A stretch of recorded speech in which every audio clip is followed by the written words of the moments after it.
Both Battlestar Galactica's Colonial Vipers and Babylon 5's Earthforce Starfuries represent excellent depictions of combat spacecraft in a high-realism environment. Both the Battlestar and Babylon 5 properties depict a fully Newtonian physics model, and their fighters are designed to operate in the exact manner that real spacecraft need to, as opposed to the simplified aircraft in space model employed by many other science fiction properties. The similarities between the Viper and Starfury allow for fair comparison between the fighters to determine which craft might emerge victorious were the ships to meet in battle.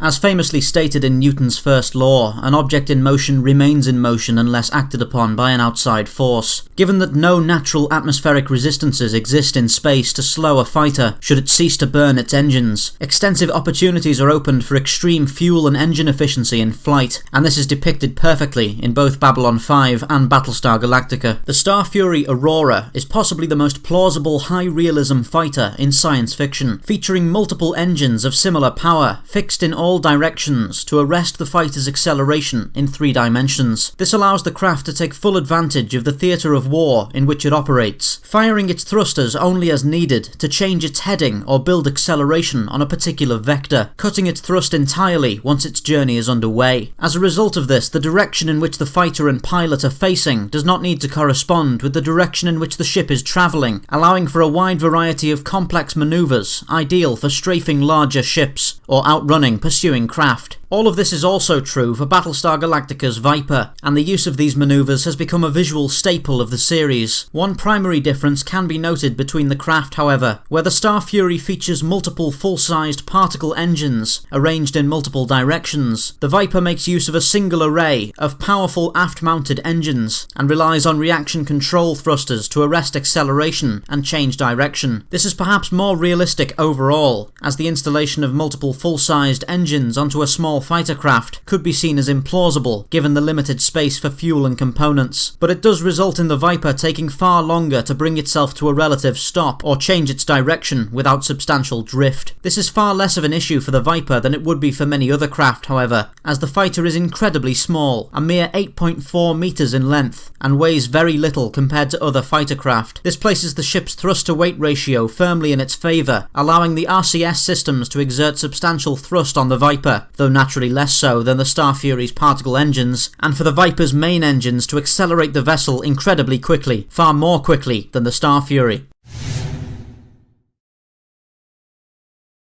Unlike in the universe of Battlestar Galactica, directed energy weapons are prevalent in Babylon 5's universe, and as such the Starfury Aurora is equipped with 4 medium pulse cannons and 2 light pulse cannons, all of which are mounted in a tightly packed cluster at the fighter's chin. Conversely, the Viper Mark II is equipped with 2 30mm mass accelerator cannons fixed to the fighter's wings. Though the Starfury's pulse cannons are naturally capable of inflicting far more damage per shot than the Viper's ballistic weaponry, the Viper does possess a serious advantage in rate of fire, being able to maintain a constant volley of fully automatic weapons fire so long as ammunition is available, whereas the Starfury's rate of fire is locked to roughly 1 shot every 0.6 seconds in order to prevent overheating. Both the Viper and Starfury are equipped with 8 missile hardpoints, compatible with both heat-seeking and aspect-seeking missiles, as well as complements of missile defense flares. Both ships have proven capable of shooting down incoming missiles, but the Viper's increased fire rate again provides an advantage in this area, allowing the fighter to create small fields of fire to eliminate multiple approaching missiles simultaneously. Neither ship is especially well armoured, carrying only lightweight alloys, which add to their parent ship's agility, but offer minimal protection from enemy fire. The Viper, however, has a far smaller silhouette, making it much more difficult to hit with unguided weaponry, whereas the Starfury's frame makes for a larger target, and features structural weak spots in its engine pylons, which could allow its drive systems to be severed by enemy fire.